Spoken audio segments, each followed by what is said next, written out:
ഏതാണ്ട് 500 കോടി ഡോളറിന്റെ നഷ്ടം, 45,000 കോടി രൂപയുടെ നഷ്ടം ഈ ഉപരോധം വന്നതിന് ശേഷം ഇറാന് സംഭവിച്ചിട്ടുണ്ട് എന്നാണ് ഇപ്പോൾ അമേരിക്കൻ പ്രതിരോധ വകുപ്പിന്റെ കണക്ക് പുറത്തു വന്നിരിക്കുന്നത്. അതായത് തങ്ങളുടെ ഉപരോധം വലിയ വിജയമാണ് എന്നും ആ രാജ്യത്തെ തകർക്കാൻ എല്ലാ തരത്തിലുമുള്ള ശ്രമങ്ങൾ നടത്തി അത് വിജയത്തിലേക്ക് പോകുന്നു എന്നുമാണ് അമേരിക്ക പറയുന്നത്. 5.3 കോടി ബാരൽ ക്രൂഡ് ഓയിൽ കയറ്റിയ 31 എണ്ണക്കപ്പലുകൾ US-ന്റെ കടലുപരോധം മൂലം ഒമാൻ കടലിടുക്ക് കടക്കാനാവാത്ത കുടുങ്ങിക്കിടക്കുകയാണ്.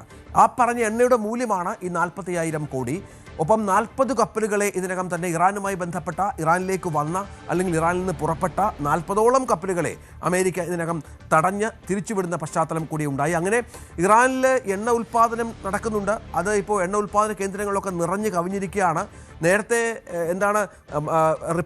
കേടായി കിടന്ന കപ്പലുകളുടെ ഈ ടാങ്കറുകളിലൊക്കെ എണ്ണകൾ ഇപ്പോൾ നിറയ്ക്കുന്നു എന്ന വിവരങ്ങൾ പുറത്തു വരുന്നുണ്ട്. അതേസമയം മറ്റൊരു വിലയിരുത്തൽ വരുന്നത് അവരുടെ കടൽ കൂടി അല്ല എങ്കിൽ പോലും കരയിൽ കൂടി എണ്ണ കയറ്റുമതിക്കുള്ള നീക്കങ്ങൾ അവർ നടത്തുന്നു എന്നുള്ളതാണ്. വിനോദ്, ഇറാന്റെ മേൽ ചുമത്തിയ ഈ ഉപരോധം അത് ആ രാജ്യത്തെ ബാധിക്കുന്നുണ്ട് എന്ന കാര്യത്തിൽ സംശയമില്ല. അവർ തുറന്നു പറയുന്നില്ല എങ്കിൽ പോലും ഇതൊരു അമേരിക്കയുടെ തന്ത്രമാണ്. ആ തരത്തിൽ ഇറാനെ സമ്മർദ്ദത്തിലാക്കുക, അങ്ങനെ കരാറിൽ ഏർപ്പെടുത്തുക എന്നുള്ളത്. അതിൽ വിജയിക്കുന്നു എന്നാണോ ഈ കണക്കുകൾ നോക്കുമ്പോൾ നമുക്ക് മനസ്സിലാവുന്നത്?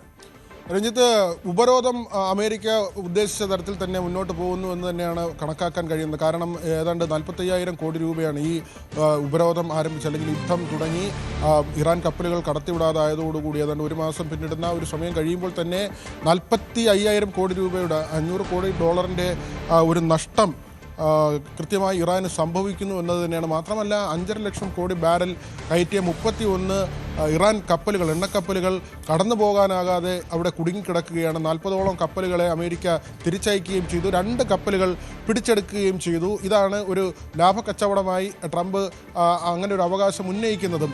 മാത്രമല്ല ഇറാനെ സംബന്ധിച്ചിപ്പോൾ ചില ഷാഡോ ഫ്ലീറ്റ് അങ്ങനെയുള്ള കപ്പലുകൾ അല്ലെങ്കിൽ ഒളിച്ചു കിടക്കുന്ന കപ്പലുകളുണ്ട്. അത് അവർ ഒരു മാർഗം പ്രയോഗിക്കുന്നത് പാകിസ്ഥാൻ തീരത്ത് എത്തിച്ച് പിന്നീട് ഇന്ത്യൻ തീരം വഴി ചൈനയിലേക്ക് കൊണ്ടുപോവുക എന്നതാണ്. അങ്ങനെ ചില കപ്പലുകൾ ഇതിനകം തന്നെ അമേരിക്കയുടെ കണ്ണ് വെട്ടിച്ച് ഇറാൻ ചൈനയിലേക്ക് അയച്ചിട്ടുണ്ട്. മറ്റു ചില രാജ്യങ്ങളിലേക്കും അങ്ങനെ ഇറാൻ്റെ ചില കപ്പലുകൾ കടന്നുപോയിട്ടുണ്ട്. പക്ഷേ അതുകൊണ്ടൊന്നും അവർക്ക് പരിഹാരമാകുന്നില്ല.